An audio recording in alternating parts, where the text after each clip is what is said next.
5 মিনিটে মুসলমান করে নতুন মুসলমান বানিয়ে দেবো, একবারে খাতনা মুসলমানি দিয়ে। তাই এই ধরনের বেঈমান থেকে, ঈমান চোর থেকে নিজের ঈমানকে বাঁচিয়ে রাখবেন। নবী 40 বছর পর নবী হয়েছেন, এটা যুক্তি দিয়ে প্রমাণ করতে চাই। নবীর সহিহ হাদিস, জয়িলতা শব্দ, আপনাকে নবী কবে বানানো হয়েছে? নবী বলছেন আদমের সৃষ্টির পূর্বে। আপনি নবী কবে হয়েছেন? আদমের সৃষ্টির পূর্বে আমি নবী হয়ে গেছি। নবীর কথার সামনে যুক্তি চলবে না, জোরে বলেন সুবহানাল্লাহ। তো যুক্তিওয়ালা শরীয়ত আহলে হাদিসদের হতে পারে, সুন্নিদের যুক্তিওয়ালা না। সুন্নিদের শরীয়ত হচ্ছে কোরআন, হাদিস, ইজমা, কিয়াস। একটু জোরে বলতে হবে সুবহানাল্লাহ। এইবার চলে আসেন বিরাদর ইসলাম, আপনাদের সম্মুখে আরেকটি মাসআলা ক্লিয়ার করতে চাই। তাবিজ ব্যবহার করা যাবে কি যাবে না? মাসলাটা শুনবেন, জি শুনবেন মাসলাটা। বর্ধমানের পোল্ট্রি মুরগি বলছে তাবিজ ব্যবসার ব্যাপারে কত রকম নাটক করছে। বলছে বউ পালিয়ে গেছে তো তাবিজ নিয়ে আসছে বউ আনার জন্য। তো তাবিজে যদি কাজ হতো তো আমরা হুজুররা ভালো ভালো গুলো ডেকে নিতাম না? যে এত বড় মানে অভদ্র লোক, এ ভাষা ল্যাঙ্গুয়েজে শিখিনি। তো যে যেরকম হবে ওরকম হাতড়া মারতে হবে কি হবে না? জোরে বলেন। রাস্তা দিয়ে চলছেন, একটা কুকুর আছে, মোটরসাইকেলের হর্ন বাজাবেন, সাইড দিয়ে দিবে। আর কিছু কুকুর আছে মোটরসাইকেল খাড়ো করে তাড়তে যাবেন তো আপনার পিছিয়ে আসবে, তখন চাপ্পাল খুলতে হবে কি হবে না? তো এইরকম কুকুর একে চাপ্পাল দিয়ে তাড়িতে হবে। এ বলছে তাবিজের ব্যাপারে মজাক করছে, অথচ ওর বাপ নিজেই তাবিজ দিয়েছে মানুষকে, এটা প্রমাণ আছে। তো তাবিজ খেয়েই এই লোকটা মানুষ হয়েছে। এখন আমি আপনাদের সম্মুখে বলবো তাবিজ ব্যবহার করা যাবে কি যাবে না।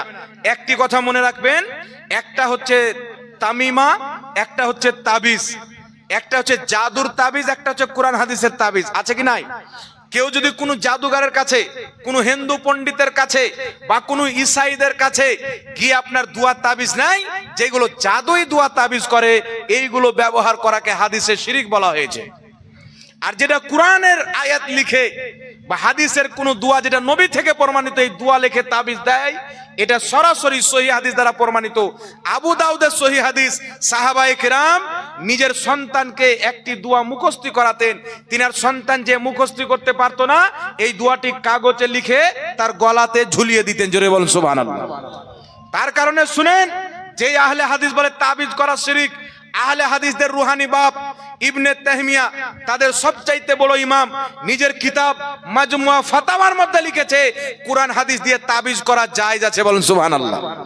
বিশ্ববিখ্যাত ইমাম, সকলের গ্রহণযোগ্য ইমাম, ইমাম ইবনে হাজার আসকালানী রাহমাতুল্লাহ আলাইহি নিজের কিতাব বুখারী শরীফের সারা ফাতহুল বারীর মধ্যে লিখেছেন তাবিজ ব্যবহার করা জায়েজ। বিশ্ববিখ্যাত ইমাম, ইমামুল ফুকাহা, ইমাম ইবনে আবিদিন শামী রাহমাতুল্লাহ আলাইহি বলেছেন ফতোয়া শামীর মধ্যে তাবিজ ব্যবহার করা জায়েজ আছে। জোরে বলেন সুবহানাল্লাহ। তাহলে তাবিজ ব্যবহার করা যে আহলে হাদিস শিরিক বলে, তাদেরকে বলবো আমাদের উপরে ফতোয়া লাগার আগে তোমার বাপ ইবনে তাইমিয়ার উপরে ফতোয়া লাগাও, সে তাবিজ ব্যবহার করা জায়েজ বলেছে। ইমাম ইবনে হাজার আসকালানীকে তোমরা মুহাদ্দিস মানো, ইমাম মানো, তিনি তাবিজ ব্যবহার করা জায়েজ বলেছেন। সুতরাং কোরআন হাদিসের তাবিজ যদি গলাতে ঝুলানো হয় বা হাতের এই জায়গাতে বাঁধা হয়, এটা 100% জায়েজ আছে। এটা সাহাবায়ে কেরাম করেছেন। জোরে বলুন সুবহানাল্লাহ। তাহলে সাহাবায়ে কেরামের কর্মকে কেউ যদি শিরিক বলে ঈমান থাকবে? এই জন্য বলি ওয়াহাবি হচ্ছে দাজ্জাল খানা। একটা চোখ আছে আহলে হাদিসদের, আর একটা চোখ নাই। এরা ওই হাদিস দেখেছে যে তামিমা ব্যবহার করা শিরিক, কিন্তু সাহাবা যে কোরআন হাদিসের তাবিজ ব্যবহার করেছেন, এই হাদিসকে তারা ঢাকা চাপা দিতে চায়, কিন্তু সত্য কোনোদিন লুকিয়ে থাকে না। তাই একই আহমদুল্লাহ এই শয়তানটা আগে বলেছিল তাবিজ ব্যবহার করা শিরিক, আর এখন বলছে কোরআন হাদিসের তাবিজ ব্যবহার করা জায়েজ। তাহলে সত্যটা জবান দিয়ে বের হলো কি হলো না বাবা? একটু জোরে বলেন। তার কারণে অবশ্যই তাবিজ ব্যবহার করা যায়। আবু দাউদের মধ্যে সহিহ হাদিস আছে, মাজমুয়া ফাতাওয়ার মধ্যে ইবনে তাইমিয়া বলেছেন জায়েজ, ইমাম ইবনে হাজার আসকালানী ফাতহুল বারীর মধ্যে লিখেছেন জায়েজ, ইমাম ইবনে আবিদিন শামী ফতোয়া শামীর মধ্যে লিখেছেন জায়েজ, কাজী শওকানী আহলে হাদিসদের গুরু, তিনিও তাবিজ ব্যবহার করা জায়েজ বলেছেন।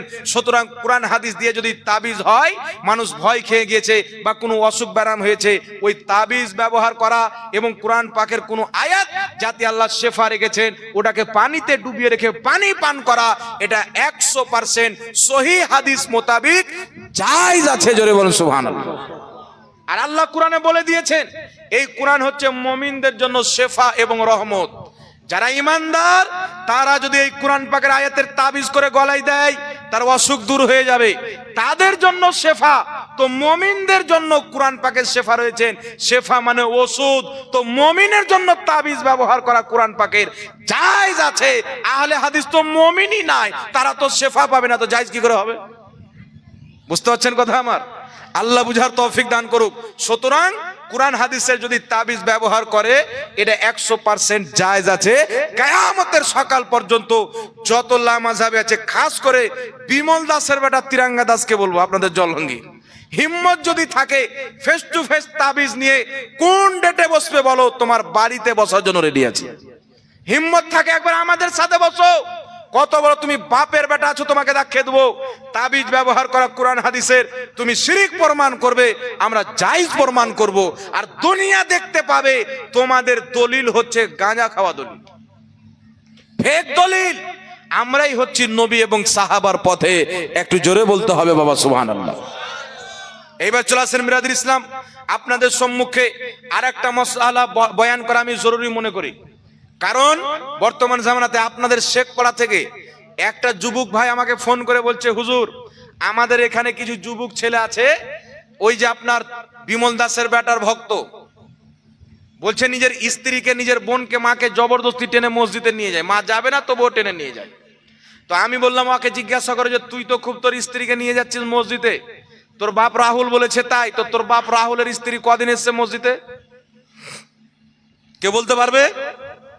জি, এই বিমল দাসের বেটার স্ত্রী কোনদিন মসজিদে এসছে বা বিমল দাসের বাড়িওয়ালি কেউ দেখাতে পারবে না। তো যাদের স্ত্রী বাড়িতে নামাজ পড়ছে আর তোমাদের স্ত্রীকে মসজিদে নিয়ে যেতে বলছে, মানে বুঝতে পারো না হুজুর দেখবে? জি, তো এই ওয়াহাবিদের থেকে সাবধান। এখন আপনাদের সম্মুখে এটা তো একটা যুক্তি দিয়ে দিলাম আপনাকে, আমি কোরআন হাদিস থেকে দলিল দিচ্ছি, যেটা স্পষ্ট প্রমাণ হয়ে যাবে। যেই মহিলা বাড়িতে নামাজ পড়ে, যেই মহিলা মসজিদে বর্তমান জামানায় নামাজ পড়তে যায়, ওই মহিলা গুনহেগার। যেই মহিলা বাড়িতে নামাজ পড়ে, ওই মহিলা মসজিদে নববীতে নামাজ পড়ার ফজিলত আল্লাহ তাবারাক ওয়া তাআলা তাকে দান করতে পারে, বলেন সুবহানাল্লাহ। এখন আমি হাদিস বলছি, শুনেন। বুখারী শরীফের মধ্যে হাদিস, আমার আপনার নবী সাল্লাল্লাহু আলাইহি সাল্লাম মহিলাদেরকে মসজিদে আসার অনুমতি দিয়েছেন। আমার আপনার নবী এই কথাও বলেছেন হাদিসের মধ্যে যে তোমরা তোমাদের মহিলাদেরকে মসজিদে আসতে বাধা দিও না। তাহলে আমরা কেন বাধা দিই? নবী যখন বলেছেন বাধা দিও না, তাহলে আমরা বাধা দেবো? আমাদেরকে কি পোকা কামড়ালছে না কি বলেন? কারণ আছে না নাই বাবা? আমার নবী বলেছেন মহিলাদেরকে মসজিদ আসতে বাধা দিও না, কিন্তু আমার নবী এটাও বলেছেন, আবু দাউদের মধ্যে সহিহ হাদিস, হাকিম আল মুস্তাদরাকের মধ্যে ইমাম হাকিম রাহমাতুল্লাহ আলাইহি হাদিসটি উল্লেখ করে বলেছেন, হাজা হাদিসুন সহিহুল ইসনাদ, এই হাদিসের সনদ হচ্ছে সহিহ। ইমাম মুনজিরি সহ একাধিক ইমাম হাদিসটিকে সহিহ বলেছেন। এমন কি যে আবু দাউদের হাদিসটিকে লা মাযহাবি নামধারী আহলে হাদিস বিদাতীদের গুরু আলবানী পর্যন্ত সহিহ বলেছেন। হাদিসটা কি? আমার আপনার নবী বলছেন, কোন মহিলা যদি মসজিদ চাইতে বাড়িতে নামাজ পড়ে, ওই মহিলার মসজিদে নামাজ পড়ার চাইতে বাড়িতে নামাজ পড়া উত্তম। জোরে বলেন সুবহানাল্লাহ। মসজিদ বাদ দিয়ে কোন মহিলা যদি বাড়িতে নামাজ পড়ে, তার বাড়িতে নামাজ পড়া বেশি উত্তম। দয়ার নবী মায়ার নবী বলছেন, বাড়িতে নামাজ পড়ার চাইতে ঘরের মধ্যে যদি নামাজ পড়ে আরো বেশি উত্তম। ঘরে নামাজ পড়ার চাইতে, ঘরের বারান্দায় নামাজ পড়ার চাইতে ঘরের একটা কোণারে যদি নামাজ পড়ে, কোণাতে লুকিয়ে, সব চাইতে বেশি উত্তম। জোরে বলেন সুবহানাল্লাহ। তো কোন মহিলা যদি মসজিদে নামাজ পড়ে, কোন মহিলা বাড়ির বারান্দাতে নামাজ পড়ে, ঘরের দরওয়াজার সামনে পড়ে, আর কোন মহিলা যদি ঘরের একটা কোণাতে নামাজ পড়ে, যে যত বেশি লুকিয়ে নামাজ পড়বে আল্লাহ ওই মহিলাকে তত বেশি নেকি দিবে। জোরে বলেন সুবহানাল্লাহ। এখন আর একটা হাদিস শুনেলেন, তাহলে কি বুঝা গেল? আমার নবী মহিলাদেরকে মসজিদে আসতে নিষেধ করতেন না, এটা শুধু জায়েজের জন্য। মসজিদে গেলে বেশি নেকি পাওয়া যাবে এই কথা আমার নবী বলেননি। মহিলারা জামাত ধরলে বেশি নেকি পাবে বা তাদের জামাত ওয়াজিব, এটা কোনো হাদিস থেকে প্রমাণিত নয়। বরং কোনো মহিলা যদি মসজিদ যাওয়ার চাইতে বাড়িতে নামাজ পড়ে, মসজিদে নামাজ পড়ার চাইতে বাড়িতে নামাজ পড়া বেশি উত্তম, আর উত্তম কাজ করলে বেশি নেকি। বলেন সুবহানাল্লাহ। বুঝতে পারছেন কথা আমার? এইবার চলে আসেন বাবা, তারপরে দ্বিতীয় নম্বর হাদিস চলে আসেন। একটা মহিলা আমার নবীকে চিঠি লিখে পাঠালেন। চিঠি লিখে বলছেন, ইয়া রাসূলুল্লাহ, আমি আপনার মসজিদে নামাজ পড়তে আসতে চাই। আমার নবীর মসজিদ কোনটি? মসজিদে নববী শরীফ, যেই মসজিদে নববীতে নামাজ পড়লে হাজারো গুনাহ নেকি বেশি পাওয়া যায় অন্য অন্য মসজিদ চাইতে। নবী পাকের তৈরি করা মসজিদ। মহিলাটি চিঠি লিখলেন, আপনার মসজিদে নামাজ পড়তে আসতে চাই। আমার আপনার নবী সাল্লাল্লাহু আলাইহি সাল্লাম বললেন, তুমি আমার মসজিদে আসার চাইতে তোমার গ্রামের মসজিদে নামাজ পড়ো বেশি ভালো। আমার মসজিদ আসার চাইতে তোমার গ্রামের মসজিদে নামাজ পড়া বেশি উত্তম। তোমার গ্রামের মসজিদ চাইতে তোমার বাড়িতে নামাজ পড়া বেশি উত্তম। আমার নবী বলছেন, তোমার বাড়িতে কোনো জায়গায় নামাজ পড়ার চাইতে তোমার ঘরের একটা কোণাতে নামাজ পড়া সব চাইতে বেশি উত্তম। জোরে বলতে হবে সুবহানাল্লাহ। তো মসজিদে নববীতে নামাজ পড়ার চাইতে আমার নবী বলছেন, তুমি একটা মহিলা যদি ঘরের কোণায় নামাজ পড়ে বেশি উত্তম। একটু জোরে হবে না সুবহানাল্লাহ? এরপরেও মসজিদ নিয়ে যাওয়ার দরকার আছে বাবা। যদি আমার নবী বলতেন বাড়িতে নামাজ পড়লে 1000 নেকি মিলবে, মসজিদে গিয়ে মহিলা নামাজ পড়লে 7000 নেকি মিলবে বা 1001 নেকি মিলবে, তাহলে 1 নেকি নেওয়ার জন্য আমরা পাঠাতাম। কিন্তু বাড়িতে নামাজ পড়লে বেশি নেকি, তাহলে পাঠিয়ে কি লাভ? তো বেশি নেকি থেকে বের করে ওদের ফাতোয়া অনুযায়ী কম নেকির দিকে নিয়ে যাচ্ছে। কিন্তু মসজিদে বর্তমানে নিয়ে যাওয়া এটা নাজায়েজ, গুনহার কাজ। কেন শুনেন, বুখারীর মধ্যে হাদিস খুলেন, হযরত ওমর ফারুক রাদিয়াল্লাহু তাআলা আনহু যখন মানে হুকুম করলেন যে কোন মহিলা মসজিদে নামাজ পড়তে আসবেন না, ব্যান করে দিলেন। আমার নবীর জামানায় যেত, কিন্তু ওমর ফারুক রাদিয়াল্লাহু তাআলা আনহু নিষেধ করে দিলেন, আজ থেকে কোনো মহিলা মসজিদে নামাজ পড়তে আসবে না। সেই দিন থেকে মসজিদে নামাজ পড়তে যাওয়া ব্যান হয়ে গেল। মহিলারা তখন যুক্তি করে আম্মাজান আয়েশা সিদ্দিকা রাদিয়াল্লাহু তাআলা আনহার নিকটে গেলেন। কোথায় গেলেন? আমার নবীর স্ত্রীর কাছে গেলেন। যাওয়ার পরে বলছেন, আম্মাজান, আমাদেরকে নবী পাক মসজিদে আসতে অনুমতি দিয়েছিলেন, নিষেধ করেননি। ওমর ফারুক রাদিয়াল্লাহু তাআলা আনহু আমাদেরকে নিষেধ করে দিলেন।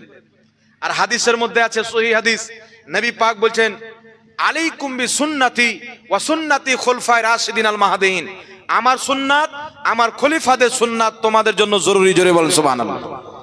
তো হযরত ওমর ফারুক নিষেধ করলেন।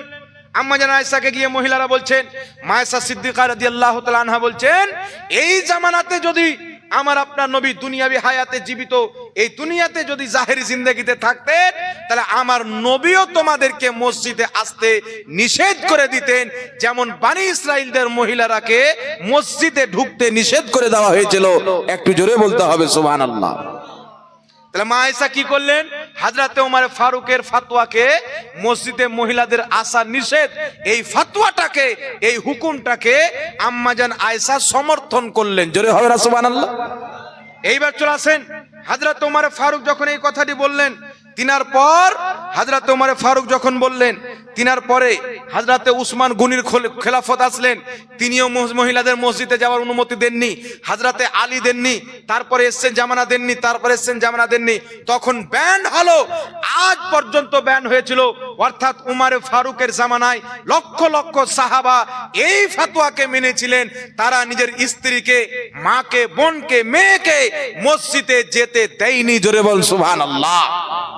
তাহলে আজকের ওয়াহাবি, আজকের নামধারী বিদাতি আহলে হাদিস, এরা কি উমর ফারুক চাইতে নবীর হাদিস বেশি বুঝে, সাহাবা চাইতে বেশি বুঝে? চারো ইমামের মাযহাবের ফতোয়া মহিলাদের মসজিদে আসা নিষেধ।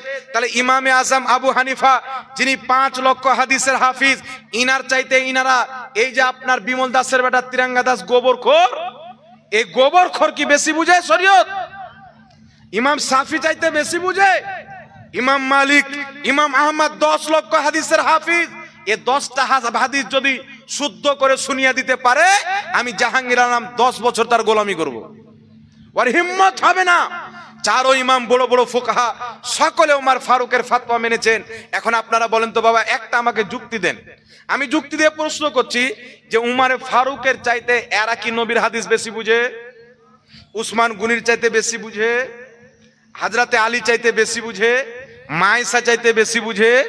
মা ফাতেমা চাইতে বেশি বুঝে? তাহলে কি বুঝা গেল? হযরত ওমর ফারুক সাহাবী রাসূল, এটা বুঝতেন নবীর জামানার তাকওয়া আলাদা ছিল, নবীর ইন্তিকালের পরে আমাদের তাকওয়া আলাদা। এই জামানার তাকওয়া পরহেজগারি আলাদা। আর নবী পাকের চেহারাকে কেউ যদি দেখে নেয়, কোন মহিলার দিকে চেহারা যাবে? যেই চোখ আমার নবীর চেহারাকে দেখবে, কোন মহিলার দিকে আমাদের চোখ যেতে পারে? কোন মানুষের চোখ যেতে পারে না। কেন পারে না শুনেন, আমার আপনার নবীকে একটা ইহুদি ছেলে দেখেছিল, ওই ব্যক্তি নবীর প্রেমে এত পাগল হয়েছিল যে যখনই বকরি চড়াতে যেত বকরিকে ছেড়ে দিয়ে আমার নবীর মজলিসে বসে থাকতো। জোরে বল সুবহানাল্লাহ। আর একটু জোরে হবে না সুবহানাল্লাহ? আমার নবীর মজলিসে বসে থাকতো।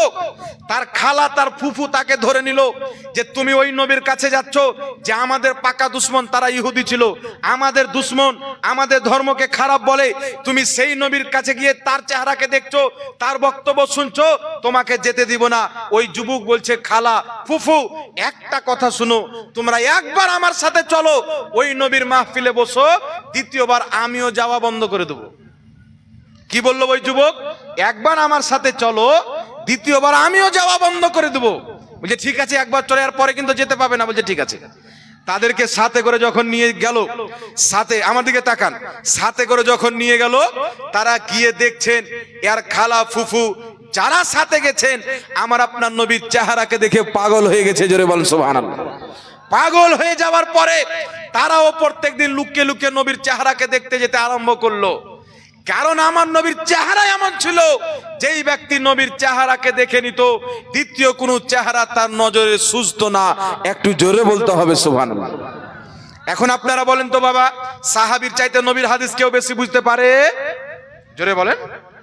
আমরা তো কিতাবে পড়ে নবীর হাদিস বুঝি, সাহাবা তো নবীর কাছ থেকে ডাইরেক্ট শুনেছেন, কানে শুনেছেন, নবীকে বলতে শুনেছেন, নবীর ঠোঁট হিলতে দেখেছেন। তাহলে আপনারা বলেন সাহাবায়ে কেরাম মহিলাদের মসজিদে যাওয়া ব্যান করেছেন, আজকে যারা চালু করে এরা সাহাবার দলের না, এরা হচ্ছে ওমর ফারুকের দুশমন, সাহাবার দুশমন। যারা সাহাবার দুশমন তারাই হচ্ছে নবীর দুশমন। একটু জোরে বলতে হবে সুবহানাল্লাহ। তাহলে আহলে হাদিস নবীর দুশমন জান্নাতে যাবে। যারা মহিলাদেরকে নিয়ে যাচ্ছে মসজিদে, এরা যেন রেডি থাকে জাহান্নামেও সাথে করেই নিয়ে যাবে। জি, যে যাকে ভালোবাসবে তার সাথে তার ঠিকানা হবে। আপনি যদি জান্নাতি ব্যক্তিকে মোহাব্বত করেন, জান্নাতি হন, ওর সাথে তার আপনার হাসর হবে। আপনি জাহান্নামী ব্যক্তিকে মোহাব্বত করেন, তার সঙ্গে থাকেন, আপনার হাসর তার সাথে হবে। তাই আমরা মোহাব্বত করব সাহাবাকে, ফাতোয়া মানব সাহাবার। নবীর জামানায় মহিলাদের জায়েজ ছিল, সাহাবা নিষেধ করে দিয়েছেন, প্রত্যেক সাহাবা মেনে নিয়েছেন, প্রত্যেক ইমাম মেনে নিয়েছেন। ওটাই হচ্ছে আমাদের মাসলা। মহিলাদের নামাজ পড়তে ঈদগাহতে হোক, মসজিদে হোক, এটা যাওয়া বৈধ নয়, মাকরুহে তাহরিমি, গুনাহে কবিরা। তাই মহিলাদের মসজিদে যেতে দেওয়া যাবে না। একটু জোরে হবে না সুবহানাল্লাহ? তাহলে তারা কত ছলনা করে মসজিদে নিয়ে যায় মহিলাদেরকে। বাবা আল্লাহ পাক বুঝার তৌফিক দান করুক। এইবার চলে আসেন ব্রাদার ইসলাম, আপনাদের সম্মুখে আরেকটি মাসআলা আমি ক্লিয়ার করতে চাই। মাসলা হচ্ছে, কোন ব্যক্তি যদি দারু খেয়ে মারা যায়, দারু মানে জানেন তো চলে আপনাদের দেশে? হ্যাঁ, মুসলমান দারু না খেলে তো দারুর ফ্যাক্টরি চলবে না, কারণ মুসলমানদের লজ্জা শরম নাই। যারা দারু খায় তাদের সবারই না। আমাদের ইসলামে দারু পান করা হারাম করেছেন না? হিন্দু ধর্মে হারাম না, ইহুদি খ্রিস্টান ধর্মে ওদের হারাম আছে কিনা ওরা জানে? ওরা তো পান করে না, কি বলেন? হারাম নাই তাই না পান করে। অন্য ধর্ম কি করছে আমার দেখে লাভ নাই, আমাদের ধর্মে হারাম বলা হয়েছে, আমরা পান করব। তো কোন ব্যক্তি যদি দারু খেয়ে মারা যায়, তার নামে দোয়া করা যাবে কি যাবে না? জি। এখন আমি আপনাদেরকে বলছি শুনেন। আচ্ছা বলেন তো বাবা, নদীতে দুইজন ব্যক্তি আছে, একটা ব্যক্তি দাঁড়িয়ে আছে এত দূর পর্যন্ত পানি, আর একটা ব্যক্তি ডুবছে, সাঁতার জানে না, তাহলে আপনি কোনটাকে গিয়ে বাঁচাবেন? বেশি প্রয়োজন পানি থেকে তোলার কোনটাকে? যে বেশি ডুবছে, তাড়াতাড়ি ডুবে যাবে, ওকে না আগে উঠাবেন আপনি? জি। তাহলে কোন ব্যক্তি দারু খেললো, গুনহার কাজ করলো, একটা মনে রাখবেন, কেউ যদি দারুকে হালাল মনে করে পান করে, ও মুসলমান না। ওর জন্য দুয়া তো দূরে থাক, ওর জানাজার নামাজ পড়াই জায়েজ না। আর কোন ব্যক্তি দারুকে হারাম মনে করে, জানে আমাদের ইসলাম এটা হারাম, নাফসের খাতিরে কন্ট্রোল করতে পারছে না, তবুও পান করছে, তাহলে এই রকম ব্যক্তি যদি হারাম মনে করে খেয়ে মারা যায়, তার দোয়া করা যাবে, সে গুনাহগার হলো। যেমন কোন ব্যক্তি যদি নামাজ না পড়ে, নামাজকে ফরজ মানে কিন্তু নামাজ পড়ে না, এই রকম ব্যক্তি মহা পাপী, কিন্তু কাফির হবে না, মুসলমান থাকবে, পাপী, মরলে তার জানাজাও আছে, তার নামে দোয়াও আছে। কিন্তু কোন ব্যক্তি যদি নামাজকে ফরজই না মানে, তাহলে ওই ব্যক্তি মুসলমানই না, ওর নামাজই জানাজাই পড়া হারাম। ওকে মুসলমানদের কবরস্থানে মাটি দেওয়া যাবে না, ওর সাথে নিজের মেয়ে বা ছেলের বিবাহ দেওয়া যাবে না, যে নামাজকে ফরজে মানবে না। এইরকম ভাবে কেউ যদি দারুকে হালাল মনে করে মুসলমান না, কিন্তু দারুকে হারাম মনে করে পান করছে, মুসলমান তো থাকবে কিন্তু মহা পাপী, নিকৃষ্ট পাপী। দারু মানে একেবারে সুয়ারের পেশাব চাইতেও খারাপ। যেই লোকটা দারু পান করছে ওকে এক গিলাস কুত্তার পেশাব নিয়ে দেন, পান করবে? জি, কুকুরের পেশাব দেন এক গিলাস, ও পান করবে না। অথচ কুকুরের পেশাব চাইতেও খারাপ জিনিস দারুর নামে পান করছে, বুঝতে পারছেন? তো কুকুরের পেশাব তো ওর চাইতে হালকারে গাধা, তো তুই কুকুরের পেশাব কেন পান করিস না? তো লজ্জা যদি থাকে তো তওবা করতে হবে। তো বিরাদর ইসলাম, এটা হলো বিষয়, বুঝতে পেরেছেন? কেউ হারাম মনে করলে মুসলমান থাকবে কিন্তু মহাপাপী হবে হারাম মনে করে খেলে। তার কারণে কোনো ব্যক্তি দারু পান করতো কিন্তু দারুকে হারাম মনে করতো, মারা গেছেন, এটাই গুমান করা যাবে যে হারাম মনে করেই খেত। তার জন্য তার জানাজার নামাজও পড়তে হবে, তার জন্য ইসালে সাওয়াবের দোয়াও করতে হবে যেন আল্লাহ তার গুনাহ মাফ করে দেয়, বুঝতে পারছেন? একজন ব্যক্তি 5 ওয়াক্তের নামাজ পড়ে মরল, দুনিয়াতে কোনো গুনাহ করেনি, এই ব্যক্তি মারা গেল, একজন গুনাহ করে মারা গেল, তাহলে গুনাহগার ব্যক্তির জন্য বেশি দোয়া করতে হবে না?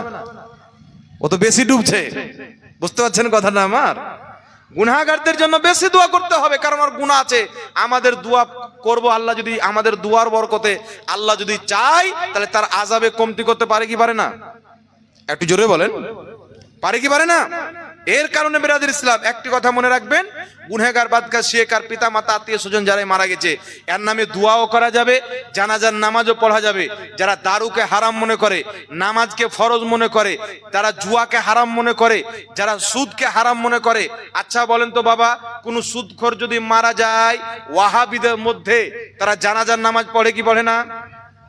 জোরে বলেন, পড়ে কি পড়ে না? তাহলে সুদ খাওয়া যেমন হারাম, দারু পান করা হারাম কি হারাম না? তাহলে যদি দারু পান করার জন্য দোয়া করা হারাম হয়, তাহলে সুদ খানেওয়ালা ব্যক্তিরও দোয়া করা হারাম হবে কি হবে না? তো জানাজার নামাজটা তো মৃত্যু ব্যক্তির জন্য দোয়া। তাহলে যে বর্ধমানের পোল্ট্রি মুরগি সাউকাত জোলহার বেটা ডাবজোর বলছে, এই যে গুদর মুন্সি পাটলা বলছে যে দারু খেয়ে মারা গেল ওর নামে দোয়া করা যাবে না, আর কোরআন পাকের আয়াত পড়ে দলিল দিচ্ছে, ওই আয়াত অবতীর্ণ হয়েছে কাফিরের জন্য। আল্লাহ বলেছে কাফিরের জন্য দোয়ায় মাগফিরাত করা যাবে না, কাফিরের কবর জিয়ারত করা যাবে না। ওই আয়াত পড়ে একটা মদখোর মুসলমানের উপরে ফিট করছে যে ওর জন্য দোয়া করা যাবে না। কত বড় হারামখোর শয়তান, কত বড় শয়তান! একে চামড়ার জুতা নিয়ে পিটানো দরকার। আর বলছে কি জানেন, এ নিজের বক্তব্য বলছে, তোরা কি আমার সাথে বাহাস করবি? তোদের আলা হযরত আহমদ রাজাকে কবর থেকে উঠিয়ে নিয়ে, নাউজুবিল্লাহ বলেন। আহমদ রাজাকে মানি, আমাদের মুরব্বীদের নাম দিছে কবর থেকে উঠিয়ে নিয়েছো, তো আমাদের মুরব্বী কি যদি কবর খোদা যায়, এদের শরীর পাওয়া যাবে। তোদের মুরব্বীর শরীর তো জাহান্নামের সুয়ার খেয়ে নিয়েছে, আশরাফ আলী থানভীকে তো জাহান্নামের খিঞ্জির খেয়ে নিয়েছে, কাসিম নানতকে তো জাহান্নামের কুত্তা খেয়ে নিয়েছে, তোর বাপ শাওকাত মরবে, কুত্তা খেয়ে নিবে। আলা হযরত গরিব নওয়াজ, গৌসে আজম, এরা তো নবীর সচ্চা পাক্কা গোলাম, আল্লাহর ওলি বান্দা, এদের দেহকে কবরের মাটিও খেতে পারে না, বল সুবহানাল্লাহ। তার কারণে কবি বলছেন, জমি मैली नहीं होती, जमान मैला नहीं होता, मोहम्मद के गुलामों का कफन मैला नहीं होता। আর বলছে আলা হযরতকে কবর থেকে উঠিয়ে নিয়ে এসো। এই শাওকাত জোলহার বেটা যদি অরিজিনালি শাওকাতের বেটা থাকে, আমি চ্যালেঞ্জ করছি, তোমাদের দেওবন্দি মতের 1000 মৌলবি আর জাহাঙ্গীরের মতন মাত্র 2 জন মৌলবি বসবো। হিম্মত যদি থাকে এসো, আমরা সামনে সামনে বসি। তোমাদের বাপ দাদা আশরাফ আলী থানভী, রশিদ আহমদ গাঙ্গুহিকে যদি মুসলমান প্রমাণ করতে পারো, সারা জিন্দেগি তোমার গোলামিতে কাটিয়ে দেবো। মুসলমান প্রমাণ করো। যে বলেছে নবীর মতন জ্ঞান পাগল ছাগলকে আছে, ও মুসলমান? আশরাফ আলী থানভী নিজের মুরিদ কে কলমা পড়ছে লা ইলাহা ইল্লাল্লাহ আশরাফ আলী রাসূলুল্লাহ, আর আশরাফ আলী থানভী বলছে ঠিক পড়েছো, তাহলে মুসলমান? জোরে বলেন। তারা নিজের কিতাবে লা ইলাহা ইল্লাল্লাহ আশরাফ আলী রাসূলুল্লাহ লিখে রেখেছে। এই আপনার শাওকাত জোলহার বেটা, আপনার পোল্ট্রি মুরগির বড় আকাবিররা, এ বলছে আশরাফ আলী থানভী 1500 কিতাব লিখেছে। এই থানভী বলেছেন নবীকে যতটুক ইলমে গায়েব আছে, অতটুক পাগলকেও আছে, বাচ্চাকেও আছে, পশু পাখি জীব জন্তু সবাইকে আছে। নাউজুবিল্লাহ বলবেন না? তাহলে বলেন তো ওদের ঈমান আছে বাবা? আর বলছে আহমদ রাজাকে উঠিয়ে নিয়ে এসো। আলা হযরতের আকীদা কি ছিল? আরে পৃথিবীতে আলা হযরত আকীদা দিয়েছেন, সবসে আওলা ও আলা হামারা নবী, সবসে বালা ওয়ালা হামারা নবী। জোরে হবে না সুবহানাল্লাহ? आला हजरत ही तो अकीदा दिए खल्क से औलिया, औलिया से रसूल और रसूलों से आला हमारा नबी। वो जो आला हजरत के उठिए लिए सो हिम्मत যদি থাকে এটা আলা হযরতের গোলামের গোলামের গোলাম যদি হিম্মত থাকে তোমাদের সমস্ত মৌলবি একদিকে আলা হযরতের দুইজন মাননেওয়ালা একদিকে বসবে হিম্মত যদি থাকে চলে এসো আমার মাদ্রাসাতে। তুমি বাংলাদেশের মৌলবিকে ডাকছো মায়ের দুধ পান করে থাকো তো চলে এসো। তুমি বলছো যে আসছে তো এমন জায়গায় লুকাবো যেতে পারবে না, তোমাকে কিছু করব না, মানুষের মতন এসো, ভালো করে মেহমান নওয়াজি করে পাঠাবো, কিন্তু কোরআন হাদিস দিয়ে প্রমাণ করে দেবো তোমরা হচ্ছে ইহুদির বাচ্চা, তুই সাউকাতের বাচ্চা না। আপনি বলেন আলা হযরতের নাম নিচ্ছে, কেউ যদি বলে আর একটা মৌলবি ছিল না এদিকে কোথায় বলেছিল যে খাজা তো গাঁজা খায়, বলেন এরদের চাইতে বড় নামাক হারাম কেউ আছে? খাজা মঈনুদ্দিন চিশতি যদি না আসতো সাউকাতের মাগি, সাউকাতের বাড়ি নাউজুবিল্লাহ, আপনাদের দিকে নাকি এটা গালি মনে করে, আমাদের দিকে যেমন স্ত্রীর শব্দ তেমন এই শব্দ যেটা আমি প্রয়োগ করলাম, আমাদের দিকে ভাষা এই শব্দ। তো সাউকাতের বাড়িওয়ালি আপনার বর্ধমানের পোল্ট্রির মা গরিব নওয়াজ খাজা মঈনুদ্দিন চিশতি যদি না আসতো এই পোল্ট্রির মার আসারামের দরবারে পূজা করতো। এদের বাপ দাদা 14 গোষ্ঠী মূর্তির পূজা করত। খাজা মঈনুদ্দিন চিশতি যাকে এরা বলে গাঁজা খেত, এই ব্যক্তি এসে 90 লাখকে কলমা পাঠ করিয়ে মুসলমান করিয়েছেন। একটু জোরে বলতে হবে সুবহানাল্লাহ। তাহলে বলেন এত বড় আল্লাহর ওলির ব্যাপারে গাঁজা খেত এই শব্দ ব্যবহার করা উচিত হয়েছে বাবা? জোরে বলেন। কিন্তু এটা ওয়াহাবি ছাড়া কেউ করতে পারে না। এরা নিজের মৌলবীকে নবী চাইতে বেশি মানে। আপনি চায়ের দোকানে নবীকে গালি দেন খুব খুশি হবে, আর জাকির নাইককে একটা কথা বলে দেন এদের ব্যথা হয়ে যাবে। তুই জাকির নাইকের কলমা পড়েছিস না নবীর রে? জি, তোর জাকির নাইককে সবাই মানবে এটা কি গ্যারান্টি? আমাকে সবাই মানবে এটা কি গ্যারান্টি আছে? একমাত্র মুহাম্মদ রাসূলুল্লাহ যাকে সবাইকে মানতে হবে।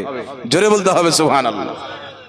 জি, এরা নিজের মৌলবীকে নবী চাইতে বেশি বড় প্রাধান্য দিয়ে রেখেছে। এদের মৌলবীর ব্যাপারে বললে গায়ে আগুন জ্বলে যায়।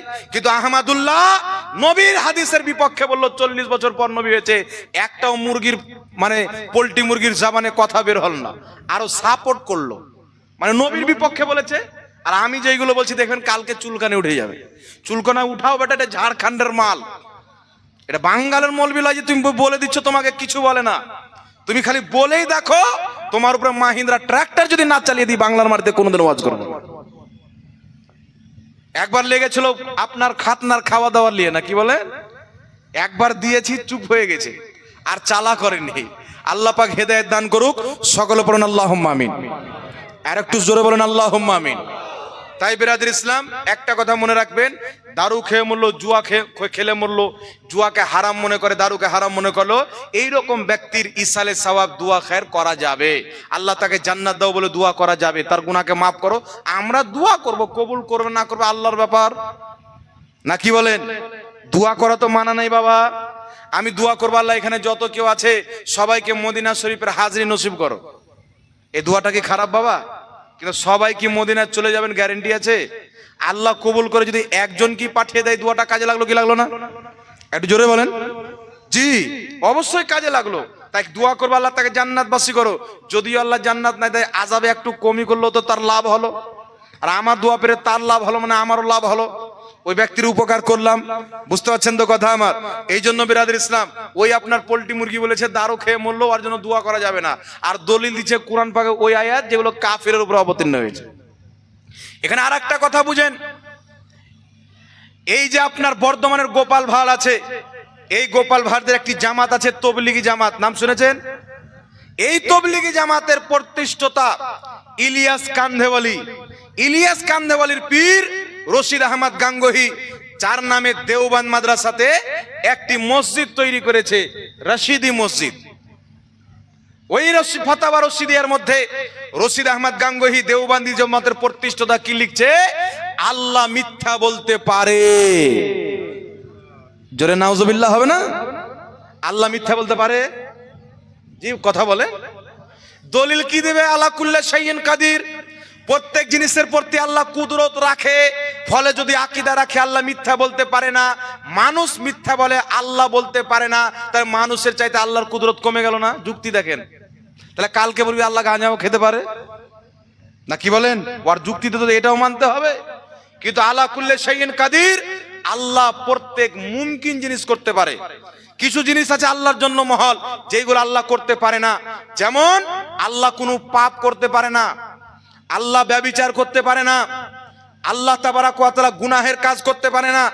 যেমন মিথ্যা বলা, এটা নেকির কাজ না গুনার কাজ? তাই আল্লাহ মিথ্যা বলতে পারেন, এটা মহল। ফলে দেওবন্দি আকাবি রশিদ আহমদ গাঙ্গোহী ফাতাওয়া রশিদের মধ্যে লিখেছে, আল্লাহ মিথ্যা বলতে পারে, এই কথা বলে ওই ব্যক্তি কাফির হয়েছে। তার কারণে মক্কা মদিনার 33 জন উলামায়ে কেরাম তার উপরে কুফরির ফতোয়া দিয়ে বলেছে, মান শাক্কা ফি কুফরিহি ওয়া আযাবিহি ফাকাদ কাফার। এরা আল্লাহ রাসূলের গুস্তাখি করার জন্য কাফির হয়েছে। যারা এদের কুফরি আকীদাকে জানার পর এদেরকে মুসলমান মনে করবে, তারাও কাফির হয়ে যাবে। জোরে বলতে হবে নাউযুবিল্লাহ।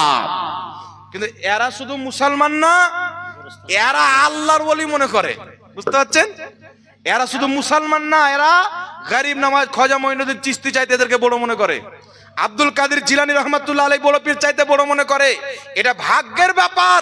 নবীর গুস্তাখ, আল্লাহর গুস্তাখ, তোমাদের মাথার তাজ, নবী মুস্তাফাকে মহব্বত করনেওয়ালা আল্লাহর ওলি সুন্নিদের মাথার তাজ।